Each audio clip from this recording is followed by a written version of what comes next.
dessa forma que eu não gosto de fazer, correndo. A minha passagem era para 4 da tarde. Se a Azul não tivesse antecipado, e eu tenho um compromisso amanhã, que eu tenho que estar lá, então isso criou essa correria que é antipática. Mas, de qualquer forma, eu vou tentar dar o meu melhor, pelo menos nesse tempo.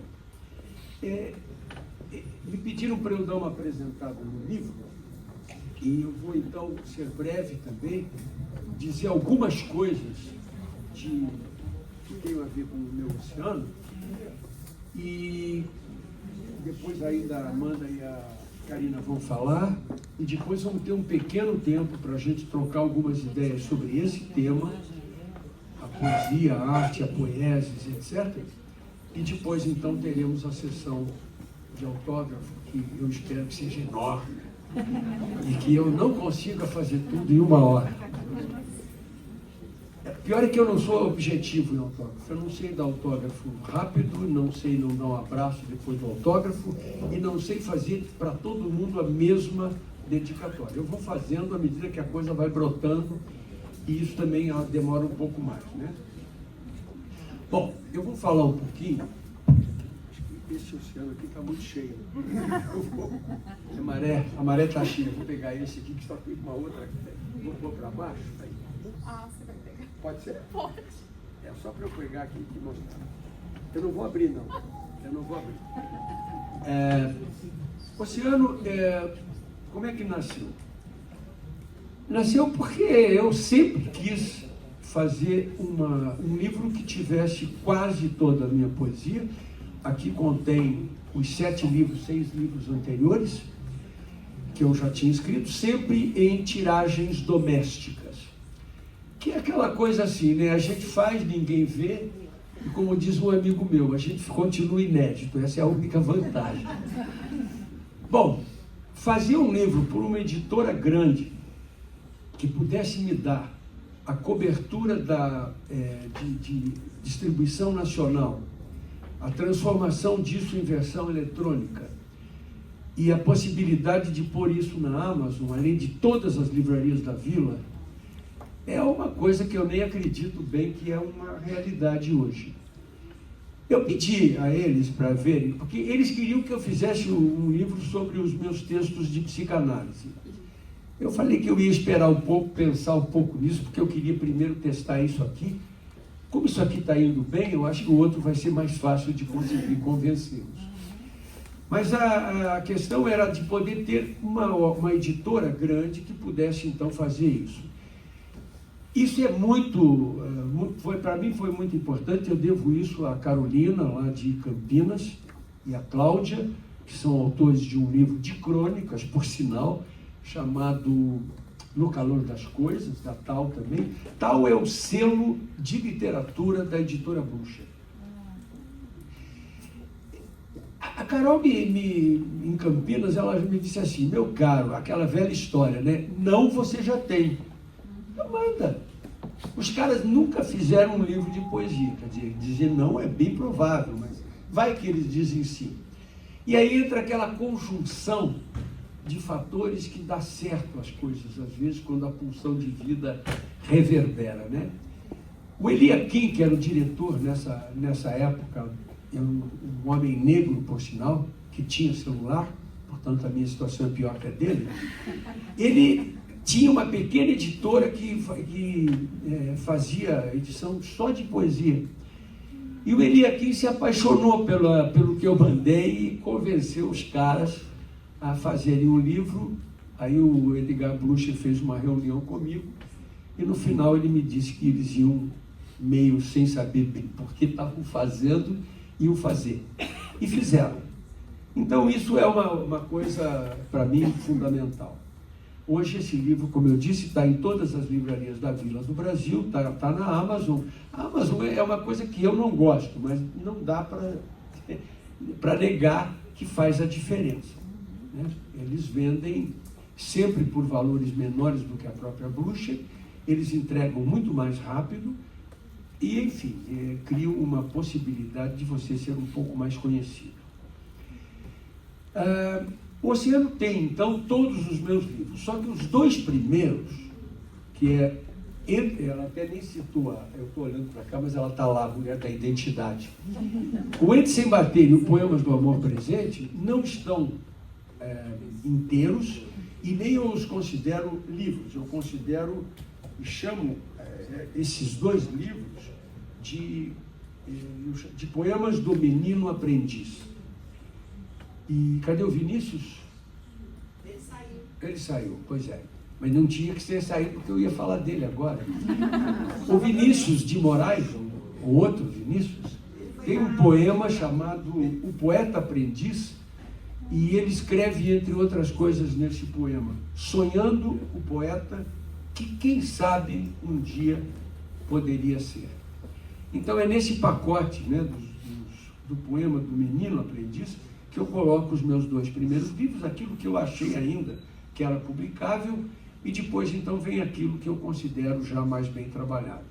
Eu pude ter, eu trabalhei 3 anos nesse projeto, antes de ter o Sim da Bruxa, e de alguma forma eu sabia que eu ia fazer por algum caminho, e eu reescrevi algumas coisas e tirei uma grande quantidade de outras coisas, porque também a gente aprende que a poda faz parte da força da árvore, né? E isso também eu aprendi com a minha avó. A gente tem que podar nunca na lua cheia, nem na nova, mas na minguante e na crescente, porque a gravidade é menos forte. E foi isso que eu fiz, só que eu podei o ano todo, porque quando eu estava em Guaratuba, que é onde eu escrevo mais, eu fiz esse trabalho durante os últimos 3 janeiros. Eu queria fazer uma referência a algumas coisas rapidamente. Esse livro tem a minha vida poética tem uma forte ligação com a casa da minha avó. A casa da minha avó é essa aqui. Isso aqui é um desenho do Poti Lazarotto, que fez a casa da minha avó um pouco antes de morrer, e depois fez os meus sonhos que eu sonhava na casa da minha avó. Isso ele não conseguiu me entregar, porque eu peguei esse desenho antes, ele estava com câncer de pulmão, ele morreu exatamente 12 dias depois que eu peguei esse desenho. Esse desenho eu tenho em casa assinado, eu pedi para ele assinar, e ele disse: ô Edival, você acha que eu não vou te entregar o outro, né? Eu vou morrer antes. São aquelas coisas duras de lidar, e eu disse para ele que eu não achava, mas na verdade eu achava mesmo. E enfim, essa casa da minha avó e esse sótão é a origem de onde eu aprendi a lidar com os meus terrores. Este sótão era uma coisa maluca, era uma casa de madeira, madeira e alvenaria, tinha um armazém embaixo, um armazém de secos e molhados, que daí originou esse livro, Armazém de Ecos e Achados, e neste sótão é que eu comecei a sonhar. O Poti, na verdade, olhem só, 23 anos depois, quando eu soube que o Poti tinha dado, o irmão do Poti, a pedido dele, tinha dado o acervo dele todo para o MON, o Museu de Oscar Niemeyer, de Curitiba, um amigo meu, desses amigos maravilhosos que Deus nos dá, foi lá e me mandou uma fotografia com o desenho que o Poti disse que ia me dar. Ele fez lá um desenho maravilhoso com os meus sonhos, tudo aquilo que eu falei para ele, eu imaginei que ele não tinha nem ouvido, e eu tenho isso fotografado e ampliado e transformado num quadro que não está assinado, porque ele não assinou mas eu recuperei isso 23 anos depois. Esse meu amigo fotografou e disse assim: mas vem cá, essa aqui não é a casa da tua avó? E aí, felizmente, eu também fui lá com um fotógrafo amigo meu e salvaguardei aquilo que foi uma obra de arte maravilhosa. Ele sonhou os meus sonhos e transformou num desenho muito lindo. Isso está hoje comigo, está no meu consultório, está na minha casa. Esse sótão, ele era maravilhoso porque ele era cheio de barulho, a madeira da noite estalava, tinham várias palmeiras no quintal dela que voavam, voaçavam, ventavam e infernizavam a minha vida. Naquela hora eu achava que era, naquela época, eu achava que eram as palmeiras. Eu já era um menininho transtornado, né? Que, em final, resolvi sobreviver pelo caminho da poesia, a ponto que hoje eu fiz na minha casa exatamente um sótão como era o sótão da minha avó. Uma das coisas maravilhosas que eu vivia lá é que eu trepava na cama e conseguia pôr a mão no forro, no teto. Aquilo era a dimensão que me dava de eu pegar o mundo na minha mão. O Poti desenhou esse mundo com o menino no telhado, mexendo naquele mundo que era justamente o que eu sentia. E foi aí então que a minha casa da minha avó trouxe essas inspirações todas.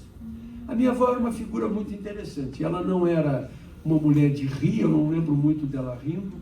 Nesse ponto ela era parecida com o Bill, gostava de rir. Mas ela tinha um carisma e um carinho que eu fico impressionado, sem rir nunca. Eu a tenho muito viva dentro de mim. E uma das coisas que eu tenho na minha casa, quem quiser ver concretamente, no lançamento do Oceano, que está no YouTube da Blucher, eu mostro isso lá. Ela tinha um combinado com os netos, a gente podia pegar suspiro. Ela tinha um baleiro nesse armazém, as partes de baixo do baleiro eram suspiros e cocadas. Eu amava suspiro, não sei porquê, suspiro já me dava uma certa sensação de que eu ia suspirar muito na vida. Mas tinha um apanhador de suspiros.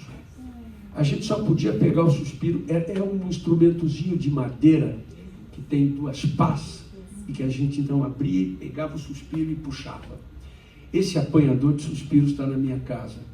Eu juro para vocês que nem ela nem eu conhecíamos o Manuel de Barros, mas o Manuel de Barros sabe bem o que é apanhar suspiros. E outras coisas que eu não vou aqui agora falar, mas eu acho que tem algumas questões, por exemplo, por que oceano, né? O oceano teve uma repercussão na minha vida desde pequenininho. Eu ficava muito intrigado com o mar. Como meu pai, desde que eu era pequeno, tinha um terreno lá, em uma casa na frente do mar de Guaratuba, que ainda é nossa, lá eu tenho hoje a minha janela atlântica, onde eu vejo o mar e organizo as minhas ideias que eu vou coletando pelo ano afora. E foi aí que nasceu alguns dos poemas que eu acho mais interessantes. Agora há pouco eu estava falando que este veio inteiro, homem em pé sobre a canoa, pesca amanhã de cada dia, 90 graus de poesia. Quando eu estava atrás da capa para o meu livro, e a Blucher me mandou mais de 1000 sugestões, que não tinham nada a ver com o que eu queria, eu falei para ela, você não tem nada de impressionista? Alguma coisa que mostra através da impressão, não através do desenho como ele é? E ela me mandou 2 desenhos que eram de liberação pública, porque os desenhos do Monet, eles estão engatados em cidades, sabe? Algumas cidades patrocinaram a Fundação Monet, mantém o Museu do Monet lá em Paris, uma parte do Dorset, e então essas obras ficaram vinculadas a esses museus e não podem ser usadas. Impressões de um sol nascente, estava livre. E para mim, já vou eu pegar o teu, isso aqui. Eu gosto do teu livro, hein? Eu vi neste quadro de 1872, o homem em pé sobre a canoa, pesca amanhã de cada dia, 90 graus de poesia. Quando eu vi esse livro, eu fiquei apaixonado, né? Não tive nenhuma dúvida que esta seria a capa do Oceano. Série de contingências da vida. Depois eu descobri que agora, em 2024, fez 150 anos de impressionismo.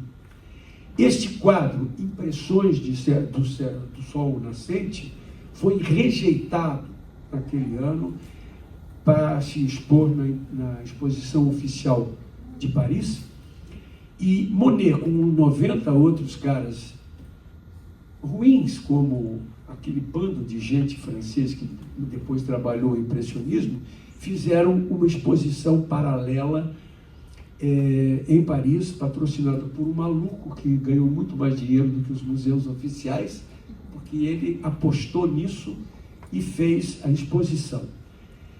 Então, e eu tinha uma viagem a Paris em julho. De 1 a 16 de julho do ano passado, essa exposição, com esses 90 quadros rejeitados, finalmente chegaram juntos ao d'Orsay. E este quadro era o carro-chefe. Então, este quadro era o quadro que tinha na frente do Museu d'Orsay. E eu disse, olha, meu livro já está sendo lançado aqui, não sei como é que o Monet nem falou comigo. Então a gente ficou famoso bem junto, sabe? Foi muito legal. Enfim, tirei uma foto lá no Monet, do lado deste quadro.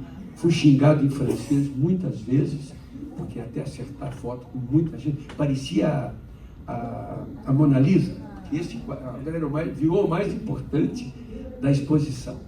Depois, no final, eu fui no Marmottan, que é onde ele mora, esse quadro, e vi lá depois, 10 dias depois, eu passei pelo Marmottan e o quadro estava lá sozinho, para eu poder tirar quantas fotos eu quisesse. Enfim, coisas da vida. Então, eu acho que a poesia são essas coisas. A gente poder encontrar as coincidências amorosas que a vida nos oferece, nos traz, e transformá-la em alguma coisa que possa dizer disso que a gente sente. Eu vou só falar aqui um poema, isso aqui é que nem filho, né? Você escolhe um, depois o outro reclama. Mas como eles não reclamam pela boca, eles reclamam na minha consciência, eu vou escolher um que se chama Primavera, porque eu acho que, de alguma forma, modula bastante o que eu penso da vida e da poesia. O que dá sustentação ao canto, ao voo, é o canto, não as asas, não a coragem, não o instante azul do céu. O que dá sustentação ao voo não é a genial arquitetura, mas o cheiro da vida que chega. Então eu espero que o oceano chegue a vocês assim, trazendo um pouquinho de vida e trazendo um pouco desta coisa que é a poiesis, que é a força que movimenta todo o ato criador.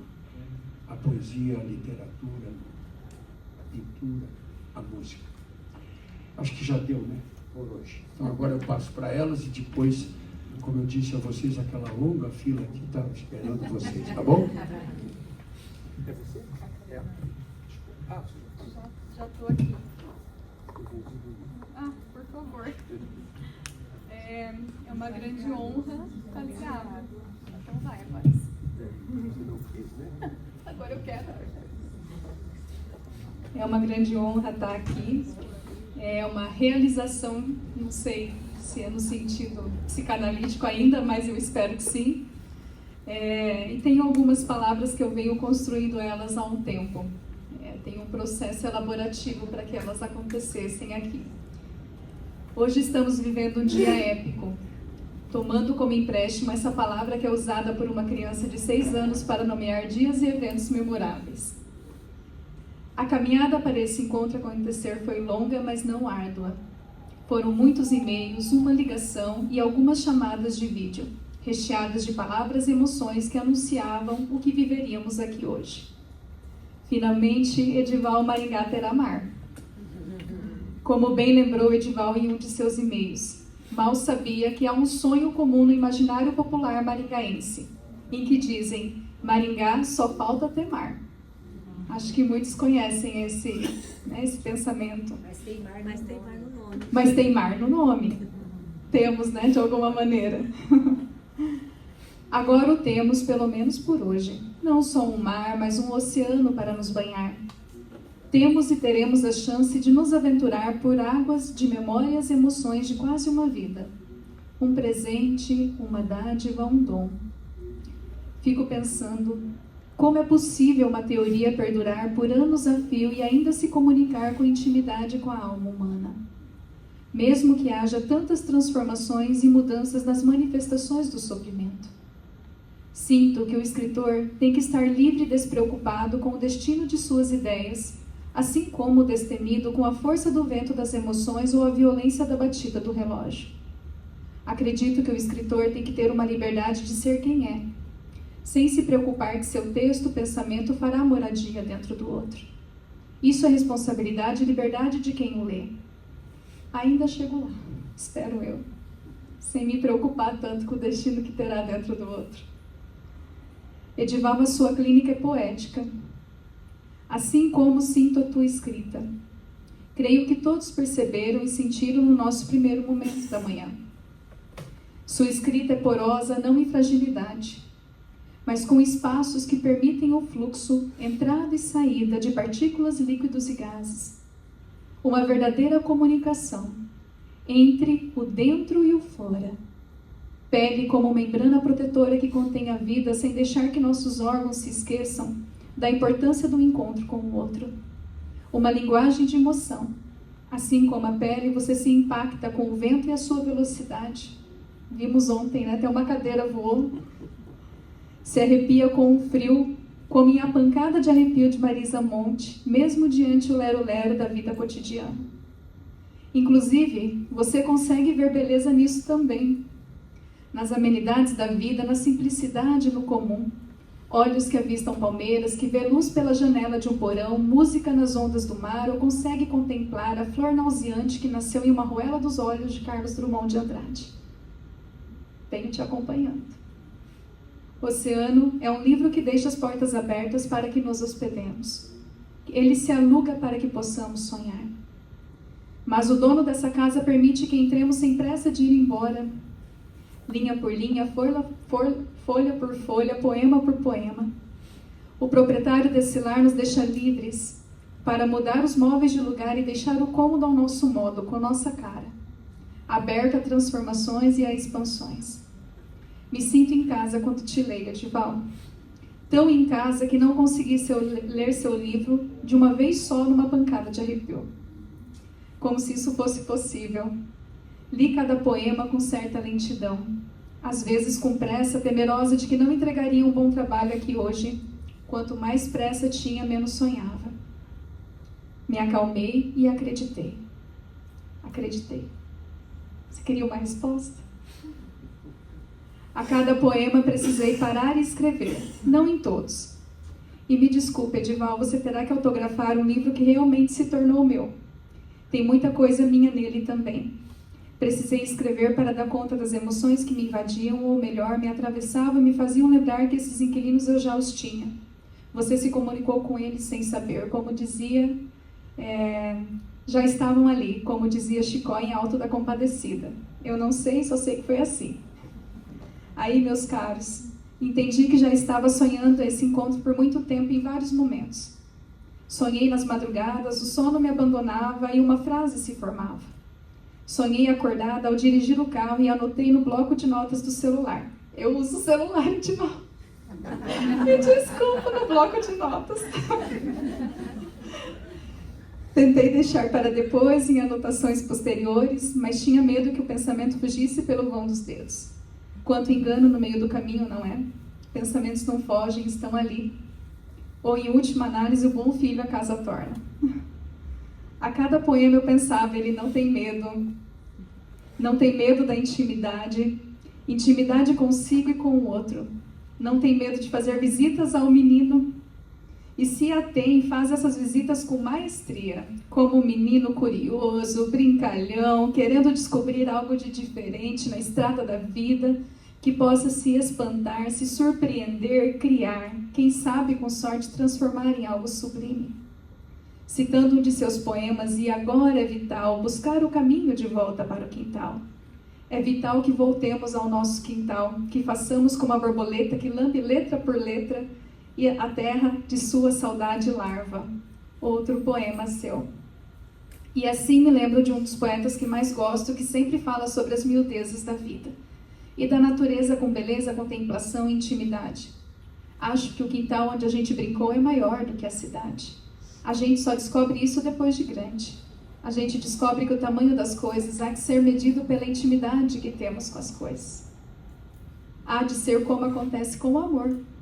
Assim, as pedrinhas do quintal são sempre maiores do que as outras pedras do mundo, justo pelo motivo da intimidade. Manuel de Barros.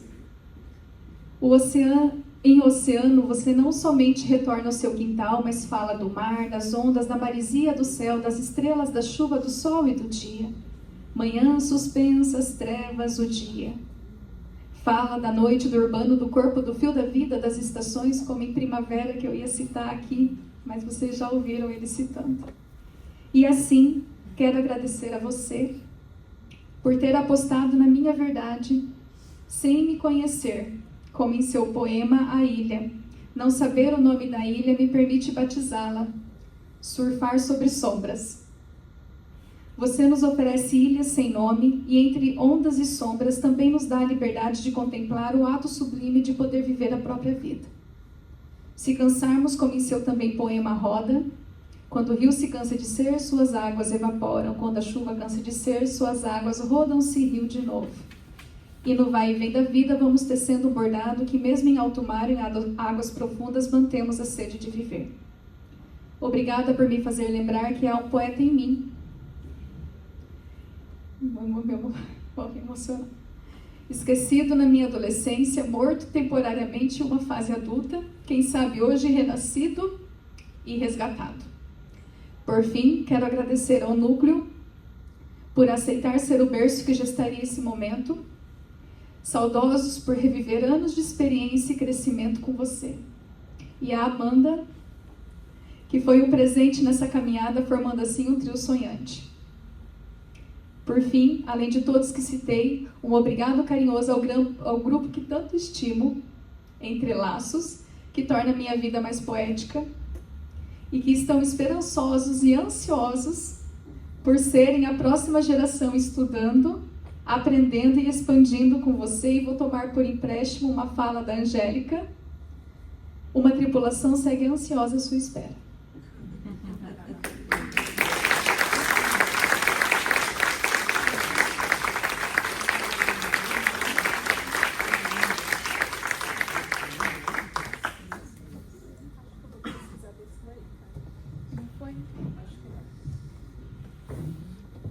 Bom dia a todos. É uma grande satisfação estar aqui hoje para celebrar o lançamento do livro Oceano, Poesia de Quase uma Vida Inteira, de Edival Perrini. Esse livro, de fato, oferece muito mais do que uma simples coletânea de versos.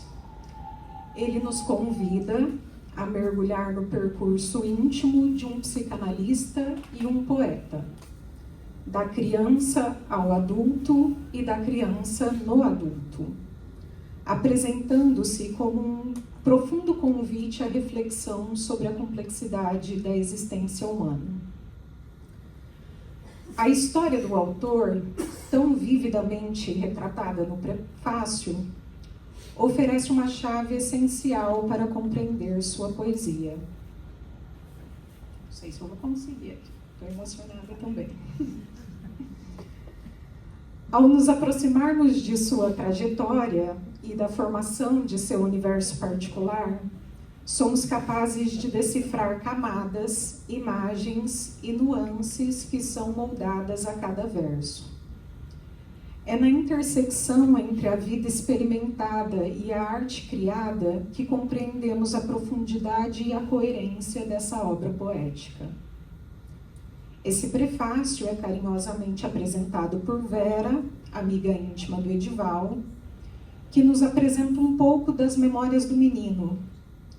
Somos conduzidos ao sótão da casa da avó, ao armazém de secos e molhados que ele visitava quando criança, ao som das palmeiras à noite, à memória de uma pequena janela e de suas observações das estrelas. Não é necessário dizer que essas memórias não se apresentam em forma de relatos nostálgicos em seus poemas, mas antes são a matéria-prima a partir da qual nascem e são constituídos os sonhos e as representações que encontramos refletidas no olhar, na vivência emocional, na criação e na sensibilidade do autor. exemplifico com o poema a seguir. Infância. Um sótão, 2 dedos de céu, poço de mistérios. A poesia aqui funciona como um espelho e um mapa, refletindo paisagens externas e internas que moldaram a vida do autor e o seu olhar. Com versos breves, em alguns momentos, Edival evoca um ambiente silencioso, a partir do qual a imaginação ou a sensação florescia.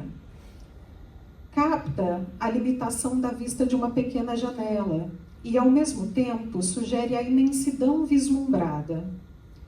É uma demonstração viva da capacidade criativa do autor, de como explora o mundo, de como vive suas emoções.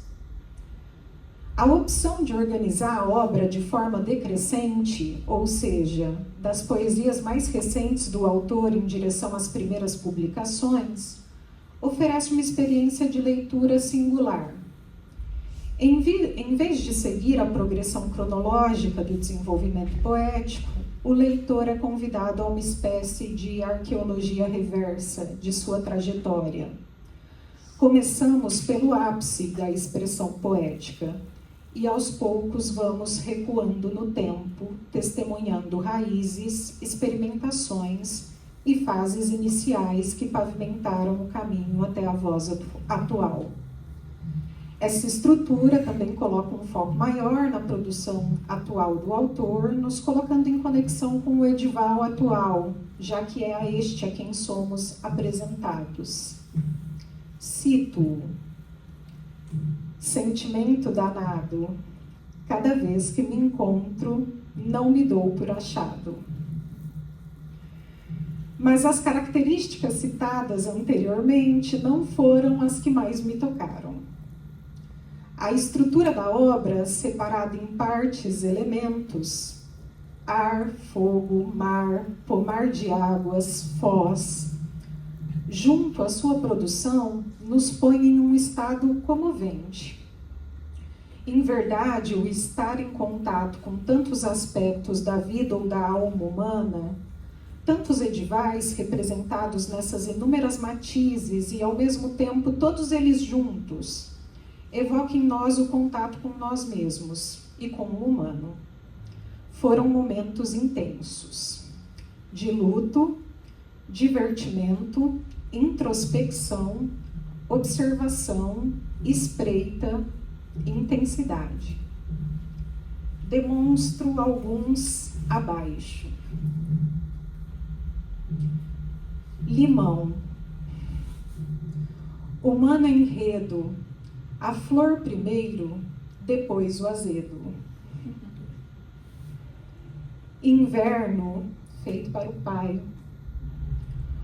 Os óculos, braços cruzados na gaveta abandonada, velam a mesma posição.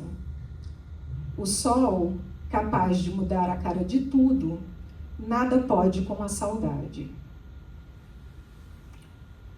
Era para ser um poema, era feito mel e colmeia, mas entre trancos e barrancos, perdi a pilha da ideia. Março.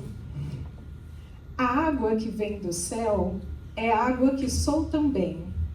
Em março medito água na chuva que março tem. Abril. A alegria das cores se acua em funil, se entristece, seca e cai nestas folhas de abril.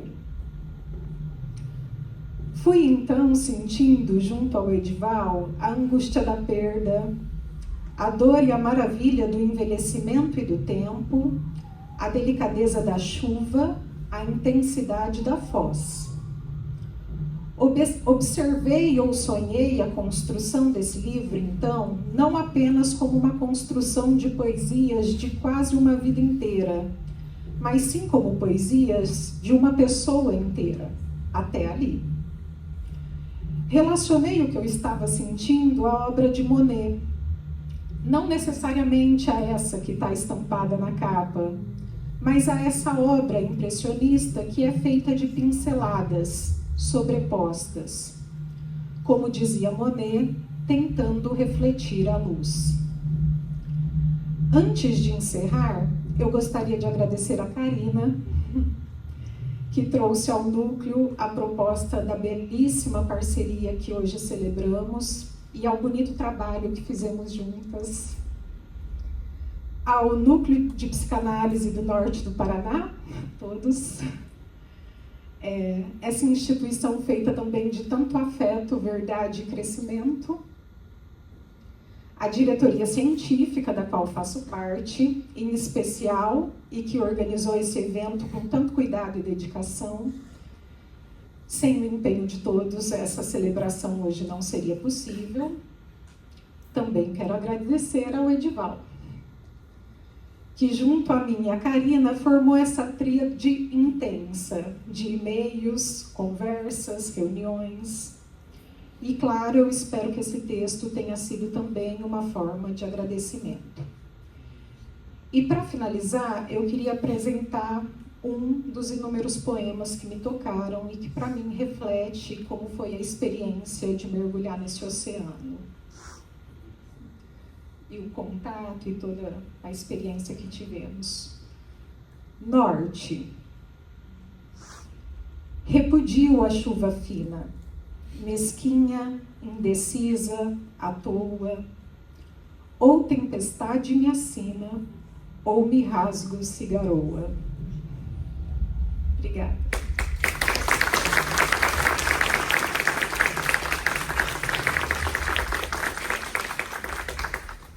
É muito difícil para mim não ter o que dizer.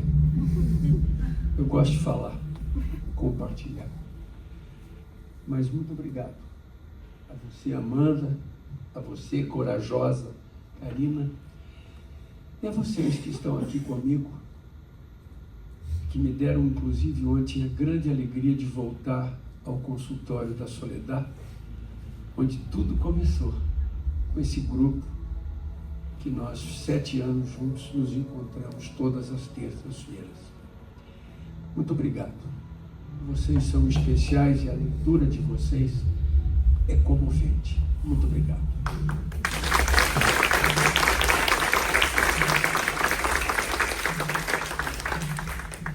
E depois, com a autorização dele ainda vivo, ela os publicou.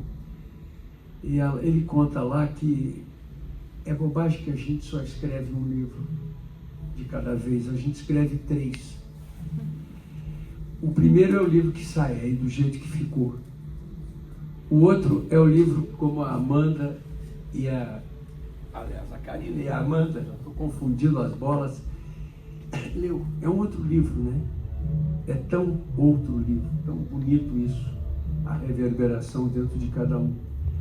E o terceiro livro é aquele livro que a gente queria ter escrito, que não conseguiu. Faltar sempre alguma coisa. Então, se vocês tiverem alguma coisa para compartilhar, eu penso que vai ser muito bom. É tão bom ver vocês sorrindo, sabe? E eu acho que tem tanta coisa gostosa que vocês estão podendo dizer, então agora é a hora. Se tiverem coragem, como essa moça aqui que não me conhecia, e perturbou o meu sossego, e agora deu no que deu, não é?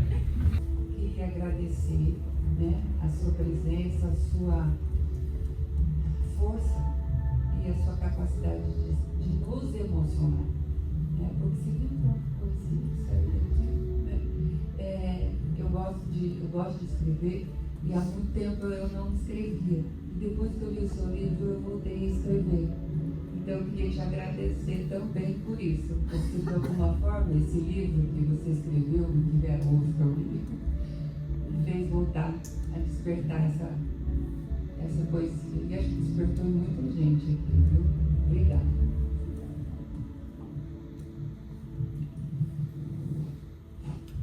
Eu só queria dizer uma coisa a respeito de, durante esse convite que nós tivemos aqui, de ontem e de hoje, eu queria dizer que eu vou definir não como um psicanalista, nem como um poeta. mas como um homem livre. Então, eu estava aqui pensando o que te dizer, né? Mas eu queria te contar que você foi, assim, um divisor de águas na minha formação, porque eu só ouvia falar de Bion, né? E brinquei com você ontem. E você teve coragem de vir cá, encarar esses tupiniquins aqui para falar de Bion, né? Aquele povo que não sabia nada de Bion.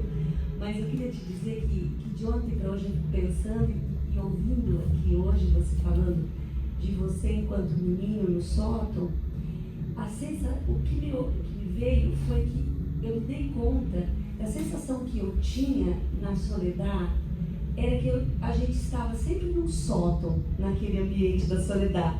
Eu vejo aquele lugar como um sótão e que eu cresci ali muito. E eu acho que eu conseguia tocar o teto.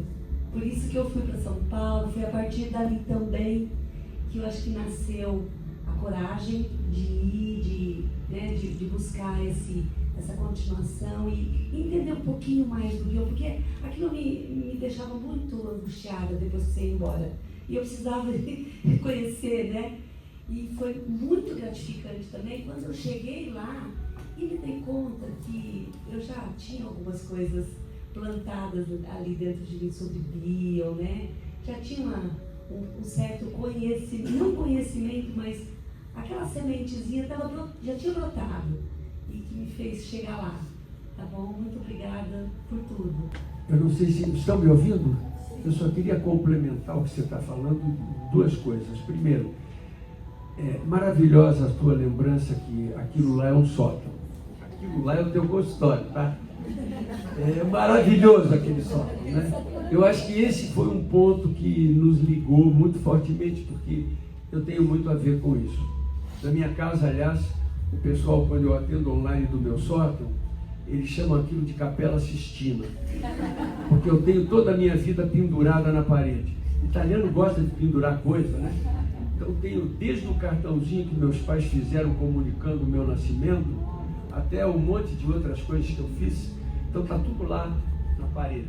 Então eu chamo aquilo de sótão sistino. Essa é uma coisa. A outra, você me fez pensar numa coisa que eu já estava pensando, mas eu não tinha dado ainda palavras, podido dar palavras. O nosso grupo, a Soledad já era psicanalista na época, mas vocês não tinham uma formação, não trabalhavam com isso.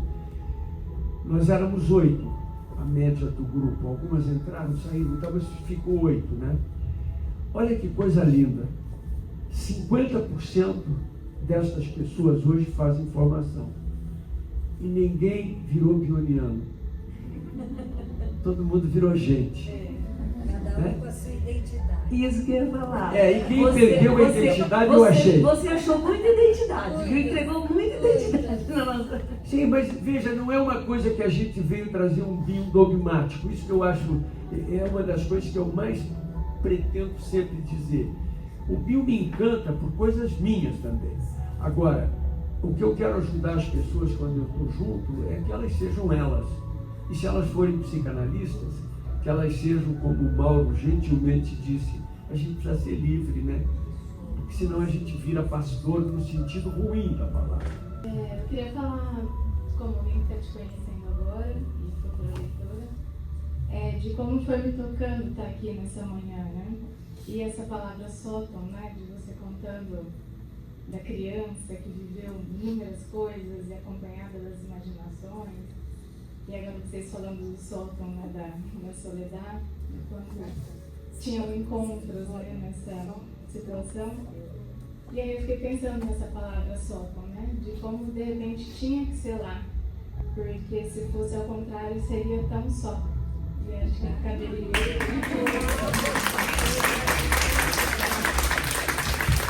Bom, para quem não me conhece, não está me conhecendo, eu sei de lei. Só estou gripada hoje. Mas eu queria agradecer também o Edival, né? Agora me deu uma saudade muito grande dos nossos encontros lá na Soledad, né? E E de fato, assim, acho que como a Suzana falou, para mim também foi um marcador importante o nosso grupo, né? E a forma como você ia trabalhando, assim, se alguém me falasse assim, olha, você vai ler os livros junto com as pessoas, linha por linha, palavra por palavra, eu ia dizer, não, assim, isso não vai dar certo, né? Mas, gente, deu muito certo. Deu muito certo.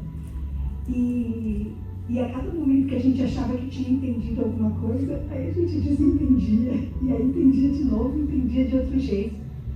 Então, acho que isso deu para mim também uma aprendizado, assim, uma espécie de paciência comigo, sabe?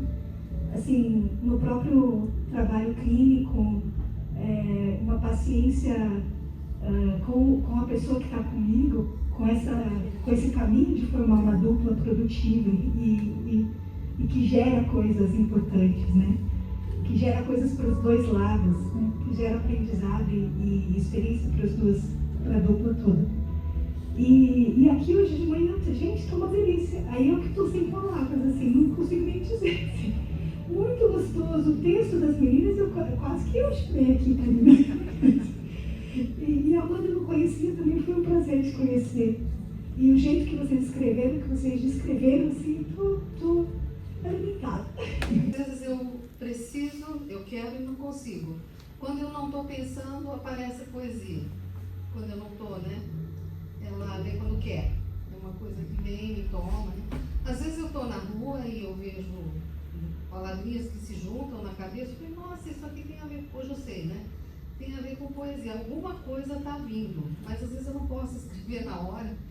Então, né? Aí quando eu chego, às vezes eu consigo. Ponho lá as duas palavrinhas e daí sai alguma coisa que depois eu não sei de onde veio. Eu vou entender depois aquele pedaço meu. Né? Vai além do que a gente pode prever. Tem várias coisas que eu percebo, né? Nessa coisa poética que vem. E uma das coisas que eu percebi, que esses dias até eu dei esse depoimento que eu lembrei assim, eu precisava escrever, a gente está sempre escrevendo, né? Na psicanálise, né? É interessante, a gente se encanta com a estética, né? Que a gente vê do paciente, uma série de coisas, com a riqueza da história, né? E eu vi eu queria escrever e aí vinha uma coisa meio poética, vinha uma coisa rimada. Eu falei, mas eu não quero isso, vai ficar meio piegas, aqui não cabe. Eu quero escrever isso cientificamente, né? Então, e aquilo me incomodava, eu não conseguia seguir a frase. Daí eu falei, olha, vou fazer o seguinte, depois de várias tentativas, eu peguei duas folhas, escrevi à mão, né? Botei uma do lado, falei, as palavrinhas que forem rimadas, que aparecerem, assim, eu vou descarregar elas nessa folha, que vai sair depois, e vou ver o que acontece. Daí eu consegui escrever um texto, mas vieram memórias de avó também, no meio, né? Eu escrevi um texto, e uma terceira coisa foram as memórias, as imagens que me vieram da minha avó, e da minha avó falando pra gente assim, o que vocês estão reinando quando eu era criança, né? O que vocês estão aprontando? Olha a anarquia que vocês fizeram. Depois, por que está vindo isso? Também despejei essas palavrinhas. Bom, depois que eu consegui despejar, né, o texto, sim, vou chamar de científico, né, objetivo que eu precisava escrever, aí me dei conta, falei, olha que interessante, as primeiras aulas de geopolítica que eu tive foi com a minha avó na infância, porque ela falava de anarquia, e daí aí eu consegui colocar esse nome no texto. Quando pude reinar, imperou uma saudável anarquia. Porque só aí o texto fluiu. Então, realmente, a gente, quando vem um fluxo, é difícil essa coisa do continente, né? Vem um fluxo de muitas coisas, vem muitas eras na cabeça da gente, né? Muitos tempos diferentes, né? E algumas vezes, então, eu entendi, achei assim, tem hora que me atrapalha, a poesia me atrapalha às vezes. E tem hora que depois ela me ajuda a entender, né? Então, são só observações, né? Diferentes, assim. Obrigada aí pelo seu encorajamento, né? Como a Bia falou, inspira a gente também. Vamos ler? A vontade. Alguém vai falar lá? Não.